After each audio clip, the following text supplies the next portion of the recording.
Hi everyone, welcome back to HardReset.Info channel. Today I'm gonna show you how to restore phone icon on your home screen on the OnePlus 9. So if you accidentally deleted or removed the phone icon and you can't call anyone, I will tell you how to fix that, how to restore that.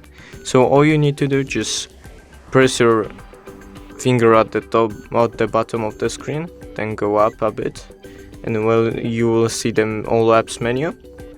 Now search for the phone icon, click it and drag it across the screen, and then I think it will adjust. Let me get that the second time.